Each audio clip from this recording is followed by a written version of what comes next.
Okay, let's dive into this. The dreaded English job interview. Trying to sound smart, find the right words, explain your skills, project confidence, all at the same time. Has your brain ever just like frozen? Mine definitely has. Yeah. I Mhm. once completely forgot the word strengths, and I actually said, my good points are so embarrassing. If any of that sounds familiar, well, you're definitely in the right place. We're about to get into how to really prepare for these situations. Yeah, it's funny how that feeling, that mind blank moment, seems pretty universal, especially, when you're working in a second language, the interview pressure is already high, right? Exactly. So forget just like memorizing stuff from a book for hours. This deep dive is all about something much more dynamic, daily speaking practice. Think of it like training your brain so you can actually use English naturally when you're under pressure. Make it feel real, not robotic. hmm And that really shifts things, doesn't it? From just knowing English passively to actively using it confidently in that specific high stakes situation. Right. And we're pulling insights for this from the Speak Smart podcast. It was episode 25 called English for Interviews Practice Speaking Daily for Success. It features Ava, who's a language and career coach, and Ryan, someone who's just been through the job search ringer recently. So you get both perspectives, the expert coach and the person with boots on the ground experience. Yeah. It was great. And this leads to a really practical question for you listening. What are the actual concrete steps you can take away from their chat? How can you use this now? Yeah, that's our mission today, to pull out those actionable strategies, those key takeaways. We want to help you see these English interviews not as some terrifying test, but, a real chance to shine. So let's get into it.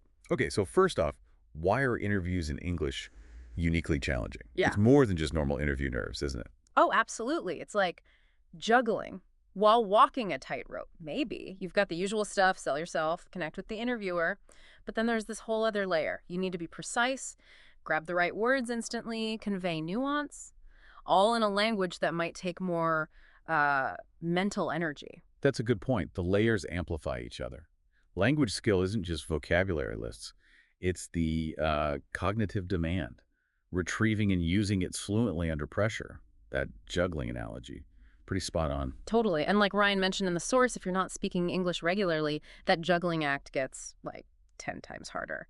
My good points disaster just shows how easily your brain can stumble, in those high stakes moments in another language. Yeah, it really highlights that just understanding English isn't enough. You might know the grammar, sure, but actually accessing and using it spontaneously, especially in that conversation, well, that needs a different kind of practice. Which brings us right to the core advice. The power of daily speaking practice. They really hammered this home. It's not passive learning, it's active skill building. hmm You can think of it like building pathways in your brain, like muscle memory. Consistent practice makes those connections stronger, faster, so you can grab the words and structures you need, even when you're stressed out. It's like paving mental roads. And they gave some really specific ways to pave those roads. One thing Ryan found super helpful was just like recording himself answering common questions. Tell me about yourself. Right. And what's really valuable there is the self-assessment part. When you're speaking, you're focused on just getting the words out, Mhm. but listening back, that lets you analyze things more objectively. Your clarity, speed, word choice, all that stuff. From the outside, sort of. He also talked about practicing in front of a mirror, Hmm. which sounds maybe a bit awkward. A little bit maybe initially, yeah. But he said it was surprisingly effective for like boosting his confidence and just being more aware of his body language, his tone. And that taps into something crucial, right? Nonverbal communication. It's huge in interviews. Your posture, eye contact, facial expressions. They all send a message. The mirror gives you instant feedback on that, lets you adjust things consciously. Then there's the classic mock interview. Ryan did these pretty regularly over Zoom with an English speaking friend. Just simulating that environment, even with someone supportive, it helps you get used to the format, the feeling of being put on the spot. Definitely. The key there is the back and forth. It's different from just thinking through answers in your head. You have to listen, respond in real time, maybe handle follow-up questions you weren't expecting. It's dynamic. And lastly, flashcards. Specifically using the STAR method for those behavioral questions. For anyone who doesn't know, STAR is situation, task, action, result. It's a way to structure stories about your experience. Yeah, the STAR method is great because it gives you a clear framework. It stops you from just rambling. Practicing with that structure helps you build these compelling little stories. They show your skills in action, make you memorable. It's not just facts, it's narrative. And underlying all these techniques, as Ava stressed, is just becoming more comfortable thinking and talking about yourself professionally in English. It's moving from just understanding to actively, confidently telling your own story in the language. Which leads perfectly into the next big point they made. Yeah. Really training your brain to think directly in English, not just translating on the fly. Okay, let's unpack that. Thinking in English, it might sound like a big step, maybe a bit daunting. It can seem that way, but Okay. think about the process. Translating adds an extra mental step, right? Takes time, uses energy. If you train yourself to form the thoughts directly in English, you kind of bypass that whole translation delay. So you end up responding faster, more smoothly, more confidently, really. So how did Ryan actually do that? He mentioned trying to narrate his day to himself in English, even just reviewing his resume out loud, talking through his responsibilities in English.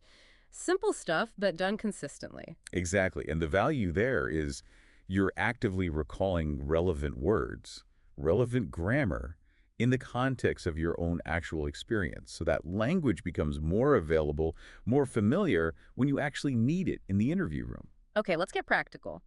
Ava and Ryan pointed out some key interview questions that are perfect for this daily speaking practice. Top of the list, maybe unsurprisingly. Tell me about yourself. Yeah, and the trick here, Ava said, is structure.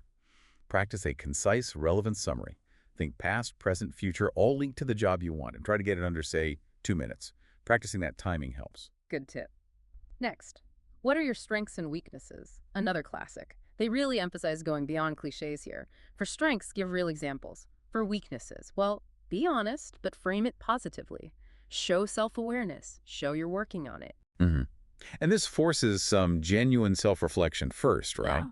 You need to know your actual strengths and weaknesses before you can talk about them well in English. Then the behavioral ones, like Mm, describe a time when you solved a problem. Here, they strongly recommended using STAR, obviously, but crucially. Practice telling the story out loud. Just having notes isn't the same. absolutely. Saying it out loud helps you smooth out the story, find the awkward bits, check the flow, and it builds confidence just in the telling. Okay, another big one. Why do you want to work here? This needs homework. You have to tailor this completely to the company. Do your research, then practice clearly explaining why you fit there. That genuine interest needs to come across. Yeah, generic answers just fall flat here. They want to see you've actually thought about them specifically and how your goals align with theirs. And finally, they touched on where do you see yourself in 5 years? The Mhm. advice: focus on growth, learning, aspirations, but keep it realistic and related to the kind of career path the company might offer.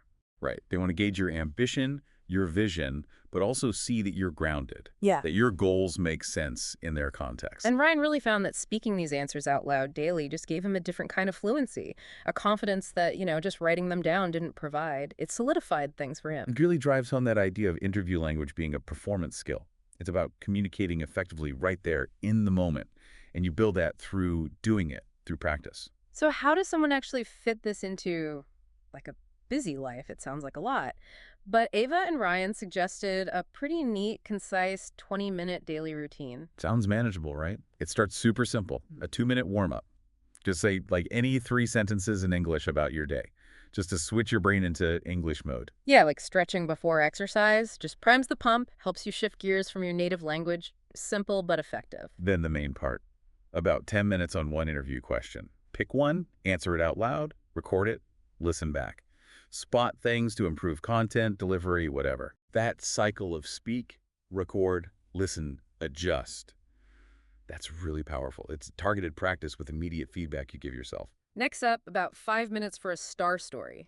Pick a behavioral question. Practice telling your star response. Again, it's about practicing the narration, making that story clear, concise, and impactful when you say it. And the routine wraps up with a quick 3-minute vocabulary boost. Learn or review, say, 3 relevant words or phrases. Action verbs are good, implemented, collaborated, streamlined, that kind of thing. Just sharpens your professional vocabulary toolkit a little bit each day. Makes your answers sound more polished. And Ryan's big takeaway was that this routine wasn't just effective, it felt doable, sustainable. And the improvement over time, he said, was really noticeable. It's that compounding effect, isn't it? Small, consistent daily effort leads to pretty big gains in fluency and confidence down the line. Right. So, wrapping up some final key thoughts from the source. Ava's main advice for anyone nervous about English interviews: Prioritize speaking over just studying grammar. Speak every day. That's how you get more natural, more confident. Yeah, it shifts the goal. It's not about perfect grammar, it's about effective communication. Yeah. Can you get your message across clearly? Can you convey your skills, your enthusiasm? That's the real aim. And Ryan's final insight really echoed that. He said, don't aim for flawless English. Aim for clear and confident communication. Your actual message, your skills, your personality, that's what counts, not tiny grammar mistakes. Such a crucial point. Interviewers are looking at the whole package: communications, skills, confidence, fit. They're generally not there to pick apart your grammar or accent. So, as we finish this deep dive, if you've got an English interview coming up, really take this advice on board. Maybe start today. Just pick one question. Say your answer out loud. Just commit to that one small thing. Exactly. And remember, every single minute you spend practicing speaking is an investment. You're not just practicing words. You're building that core confidence. Absolutely. Think it in English, speak it out loud, practice daily. You really can do this. You'll walk into that interview feeling way more prepared, much more confident, and ready to show them what you've got.